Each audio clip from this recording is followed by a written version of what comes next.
boy Don, back with another video here, man. Wow, what a what a disappointing loss today.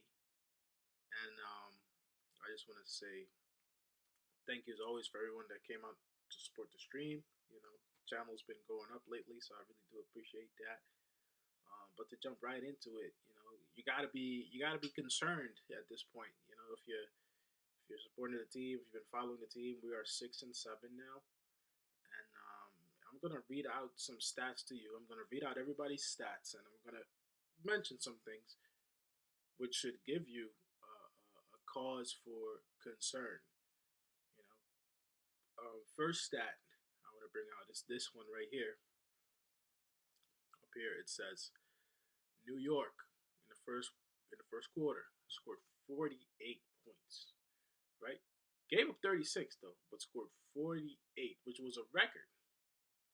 Right, and ultimately, right, in the second quarter, we got outscored by 43 and we only scored 25. Now, why is this significant? Because it's basically the swing of the game. We start the game unbelievably well, almost to the point where nobody could almost miss. And then to only finish the half that way, it's just a pattern that we have. It's a pattern. It's a pattern for most of the games. Most of the games that we lose are just a pattern of giving up leads. And probably this is maybe the last 2 years now, you know. And I'm sitting here, if I'm looking at the stats, right? I'm looking at Julius Randle. Honestly, he didn't really play that bad. You can't really single out Randle when there are so many more parts of this team that are bad. 33 minutes Randall played, 7 of 14 from the field, 3 of 6 from 3 point line, 8 of 10 from the free throw line, had 10 rebounds, 3 assists, 2 turnovers, and 3 fouls. He honestly didn't play that bad for 25 points. I can't really single out Randall like that, man. Like, you love him or hate him, he's doing what he needs to do most of the time. And I'm starting to believe that a lot of the blame that people want to give on him is because of the frustration that you don't dare to give on other people, like a RJ, you know what I'm saying, like a Fournier, you know what I'm saying, because it is clear to me who can honestly at this point consistently contribute and who can't, and that's going to cause us to lose a lot of games because you have no idea where the points are going to come from then consistently. But on the consistency note, look at Cam Reddish today. Cam Reddish basically took over what we thought RJ Barrett was going to do today because RJ didn't do it, and I'm on RJ today because fair is fair. 33 minutes, same amount of minutes as Randall, 10 to 17 from the field, 2 of 5 from 3, 4 of 4 from the free throw line, for 3 rebounds, 2 assists, 4 steals, 1 block. The guy balled out, you know what I'm saying? He's becoming what RJ should have been by now. And if he's capable of doing that, I don't think Cam Reddish is going anywhere. Hopefully not, because I am worried, man. I am very worried about RJ Barrett. I can't deal with this one game 30 points, the next game 4 points, the next game 15 points, the next game 20 points. I can't deal with it. I can't deal with it anymore. I really can't. Then you have iHeart. You know what iHeart is there for. He's here honestly really to rebound and really maybe hit a shot or two, because he has that ability. We don't really have another center right now who can do that. We barely have another center, even though I'll get to Jericho Sims. But iHeart, 23 minutes in, 7 of 7 from the free throw line as well, with 7 assists, 3 steals. He had 1 rebound, unfortunately. He's not the best leaper, but he gets in there, so I expect him to rebound and 2 fouls. You know what I'm saying? It's doing the best with what we have when it comes to iHeart. He's not gonna wow you all the time, but he's gonna try and contribute, and I think that it's a testament to him. He's not the worst center in the world, but he's not the best either. You know what I'm saying? But moving on to Jalen Brunson, is continuing to show why we needed a point guard. You know what I'm saying? This guy can ball. 24 minutes in, 5 of 9 from the field. Didn't hit a three today, but 7 of 7 from the free throw line. Hit 1 rebound, 7 assists, 3 steals. Look, stats are going to be consistent for Brunson, man. He just needs help. So right now, I can count on Brunson, Reddish, and Randall. Right I have our friend RJ Barrett, who once again just let us down. And that's the truth. He let us down. He let us down today. You know, I don't know what it is. I don't know what it's gonna take. I don't know how he's gonna do it. I don't know when he's gonna do it. But if the guy can put his game together, we basically have a pretty good team. But if he continues to do the wishy-washy stuff that he does, it's very important. This team, it's hard for us to take a solid step of being consistent. And why is it important for RJ? Well, because RJ, first of all, he's a starter and he plays most of the minutes, right? Today he didn't play much because damn near he got how many fouls he got? He got 4 fouls, so there was no reason really for him to really be playing much later on in the game. You know what I'm saying? You had to be relegated to the bench at that point. But my problem with RJ is that he doesn't affect the games in other ways if he can't score. You know what I'm saying? That's the problem. If you can't really get it going, do something else that can keep you in it. And if you don't have that, then you're basically done. You're basically done. And it leaves us searching for answers that we honestly don't have. You know what I'm saying? Because we need to have at least three guys who can score consistently. And right now, Reddish really stepped up for him today. But if RJ pretty much gets another 17 to 20 points, it's a swing in the game, ain't it? So like that's the problem. That's the problem, and you have no idea what version of him you're gonna get. I can't tell you. I think he's gonna be a pretty good player for most of his career, but I don't know if the All Star tag is a deserving thing for him in the future. Like right now, I think he'll just be a solid player. I think he'll be a good player. I don't think he'll be anything more than that. That should surprise me and wow me. That's just my take on it. And speaking of value, I think Obi Toppin can still do more. You know what I'm saying? But you got to give him more minutes. If in 15 minutes he can go 4 or 5 from the field, 2 or 3 from. He hit big threes, by the way. If he can go 2 of 3 from the 3 point line and he hit 2 rebounds for basically 10 points, that's already very productive. Now add maybe 5 more minutes to that. See what he can do. You got to start looking elsewhere if you want to see some consistency. Like you got to be tough on RJ now, man. You got paid. You got paid the money. We can't have this anymore. Another guy who's really been stepping up his game is Jericho Sims. He's not a traditional center, but he's making the best with what he has. 4-4 from the field. He played great, high energy. I remember he even had that crazy ass. It was basically like an alley oop. I think Brunson threw it to him, which was crazy because I didn't expect him to get it, and he did and he had 8 rebounds. You know what I'm saying? So, really trying to add to the team. He's doing what he can. It's 8 points, 8 points that are valuable points considering he's not the tallest guy, but he tries. You know what I'm saying? Effort level is high from him, which I really appreciate. You know what I'm saying? Because we need it.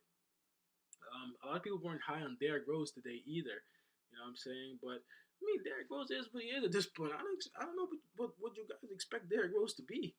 That first year he got here was probably one of his last really good years in the league, and then after that, it's Derrick Rose. Like, what do you expect him to do? You know what I'm saying? He's gonna play okay most games, but he's not really gonna wow you anymore.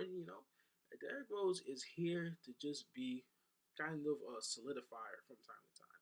You can't really rely on him no more. And I think I said that even 2 years ago. I said there's no reason to keep relying on Derrick Rose because for where he is now in his career, that's not really his function. He's more of a leader that gets the guys together, which is another thing that we don't have and that's the reason why we keep giving up these leads because there's no solidarity in the locker room from where he can hold guys accountable and say, guys, you know what? After we score 48, this is where we're just going to hold them for the rest of the game and we're not really going to let up this lead. It can't be there because otherwise that wouldn't have happened. But part of the problem that's also for Tom Thibodeau playing guys like Fournier to this day. I have no idea why. I have no idea why Fournier is playing. I think he needs to be traded off this team immediately. The guy can only really hit a three-pointer. Everything else is non-existent for him, and you can tell. 0 of 5 from the field, 0 of 3 from 3, no free throws, didn't even get to the line. 2 assists, 1 steal, 1 foul, no points. Sit down, Fournier. I don't want to see Fournier anymore. At some point, you got to be honest, man, and say, you know what? Cam Reddish take his spot. And if RJ ain't doing that, then you know what, take RJ's spot too. That's how we're gonna have to start doing it. We're gonna have to start going by guys who can play and consistently play. Speaking of consistency, this is probably Quickly's best game. If we go over here, best game for Quickly, 23 minutes, 8 of 17 from the field, 1 of 4 from 3, 7 of 8 from free throw line, 2 rebounds. Is it 2 rebounds? No, 1 rebound, 5 assists, 3 steals. Great game from Quickly, but guess what? I would probably still trade him. I'd probably still trade him. You know why? Because ultimately, sometimes you got to go by the larger body of work. Quickly is not going to do this most of the season. I think him and Fournier are probably one of the two guys that are primed to go somewhere else if it was an option for them to go. You know what I'm saying? And I say that because you got to look at everything with Quickly, and I don't think he's developed that much this year compared to his rookie year, where you can say, all right, maybe he could stay on the team, you know, and become a even better version of that. And Quickly by himself wouldn't provide much value, but Quickly with somebody else probably would. It's just the reality, guys. If guys can't be consistent anymore, you're gonna start getting tough on them, man. And that goes for this goes for Grimes too, really, because I have no idea what I can't figure out the story here. So Grimes is supposed to be one of our best young players, or is he hurt? What's going on with Grimes? You know, like these years, you can't really hear much out of the Knicks camp anyway. So like, it's hard to tell, you know, what exactly the thought process is with this whole Grimes situation. But Grimes is not really playing right now, so I guess he must be hurt. And when I do see him, he ain't played that good. So look, this is ultimately on Tom Thibodeau. You know what I'm saying? This is another Tom Thibodeau loss. I'm getting tired of saying it. Tibbs has to go. Tibbs is the reason for a lot of these letdowns on defense, which he's supposed to be the master of, right? So he's not even doing that. And then he's not really holding guys accountable because the same guys like Fournier keep on playing over and over and over again, which I don't understand why. You're not giving Obi the minutes he deserves to get, and now you're stuck with a situation where we can never keep the lead. We always lose the lead, and then we end up looking, well, really bad, and we get booed on a Sunday, you know, in our own arena. The games for us start by saying, I always start, I talk to Dev, and I say, man, Dev, this is probably another game that we should have gone to. It looks like a good game. And by the end of the half, or by the end of the game even, you know, you say, damn, thank God I didn't go to this game because now we lost again by at least 10 points or 15 points or sometimes 28 points like Thursday. You know what I'm saying? It is unbelievable. And it always comes from positions that we are winning and then we lose anyway. So it's now, for me, it's the coaching staff that is a problem. And I don't know why people don't want to admit it, but it's obviously a coaching issue if you can't maintain the lead, if you can't defend the three, if you can't make the adjustments necessary to stay in the game. You know what I'm saying? And then you're playing the wrong personnel all the time. It's to me it's so obvious. So why can't we admit that Tibbs is not the coach for this team?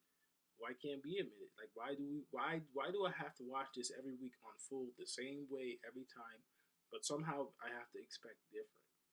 You know, like that's just my problem. Why should I expect different? Why? You tell me why. It's simple. It's simple here. I can see exactly who's contributing here. Randall, Reddish, Brunson, Toppin, Sims. Quickly today, but that's the first time really this year where I can say, okay, that was pretty solid. And he might have had like maybe one or two other games so far, but he hasn't been good this year, let's be honest. You know? Then after that, the rest is consistently not really performed the way they should. Even though RJ Barrett does have his 30-point games here, they're highs and lows, highs and lows, highs and lows constantly. At this point, I need to see a middle ground at least. You don't got to score 30, but at least score 17. You know, 17 is the difference. It's basically the whole difference. If he gets 17 today, we win. It'd still be an ugly win, but we win. You know, it can be. And if not, then give more minutes to Obi. If you give Obi 5 more minutes, he probably has 6 or 7 more points, which is already a swing in the game, which damn near secures this game. Simple math for me, guys. Like that's all I'm saying. Like you can't look at this team and say we're that bad. I don't think we're that bad. I just don't think we're coached well. We're not coached well, and not being coached well leads to games like this. It leads to games like the Brooklyn game. It leads to games like the Hawks game. You know what I'm saying? It's obvious. It's really obvious. But you let me know what you think in the comment section. I gotta make these rant videos now because that's the only thing that be on my mind before I sleep. You know, so whatever. You let me know what you think in the comment section. I appreciate you guys supporting me, man, because it's awesome to see the responses that you guys give me for the videos that I do make. And, you know, I put time and effort into it, so I appreciate that. But it's your boy Don. Like, comment, rate, subscribe if you enjoy these videos, man. And I'll see y'all next time. Peace. I'm out.